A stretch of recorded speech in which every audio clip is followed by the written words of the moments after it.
After we spent 3 months in Tea Gardens, Australia, we went to Da Nang, Vietnam. In Australia, I was so lucky and I was allowed to use the bodyboards from our host.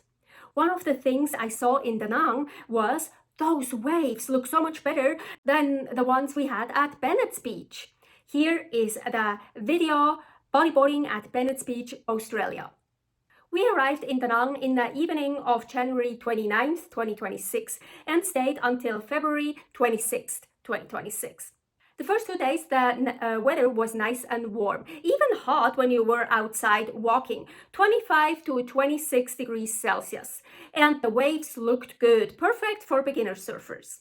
We checked the prices for renting a bodyboard for a month. They wanted 3,500,000 Vietnamese dong. That is $134.93. Hell no, are you crazy?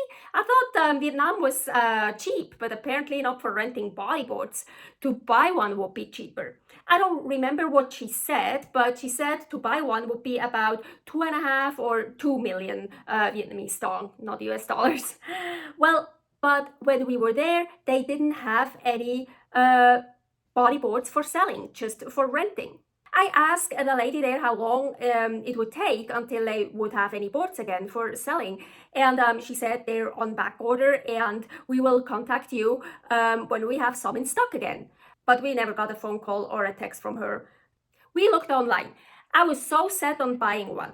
Yeah, of course they have very good prices on Lazada, Shopee, and Decathlon, or however you pronounce that. But we don't have a Vietnamese phone number, so we couldn't order or on any of these sites.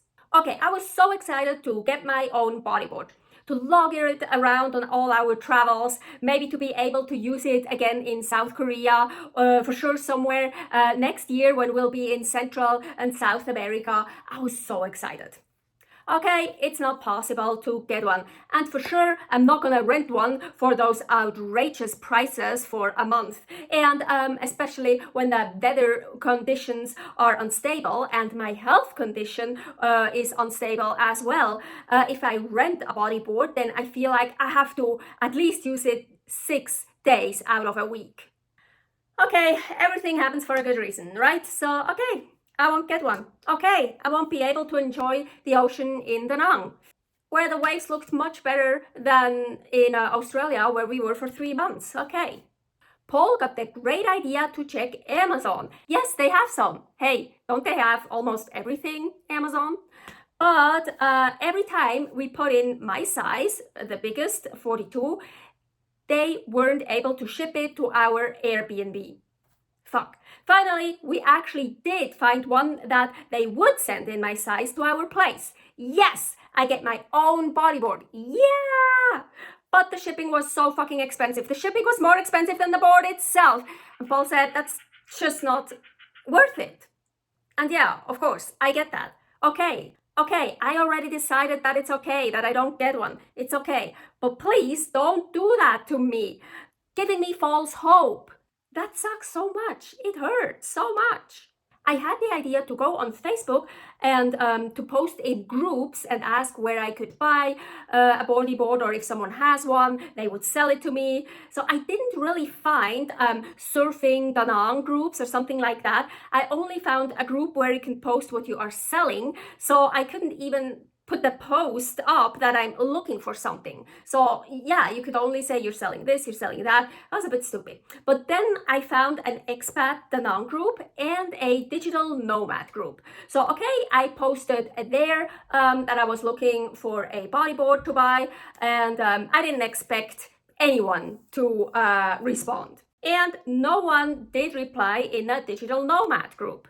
So I put those posts up before Paul got the idea to check on Amazon. So after the Amazon disappointment, I wanted to do something on my phone, and suddenly I realized, about those Facebook groups, and thought, okay, let's go check them. And as mentioned, no one on the Digital Nomad group replied. Yeah, but I think about 5 or 6 people wrote a reply in the expat Danang group. Yeah, ordering a Choppy or Decathlon, that 1 or 2 replies said that, but as mentioned, that's not possible for us. But there was a reply with a picture. There's a store that has one, a bodyboard for sale. He saw it in the window. And even 2 posts of people that are selling theirs, and even my size. Hell yeah! Suddenly hope came back. One guy sold his brand new board from Australia. Of course, way too expensive for us. The other used board looked great and the price was 1.8 million. Sounds good. That is 69 US dollars 39, or at least at that time.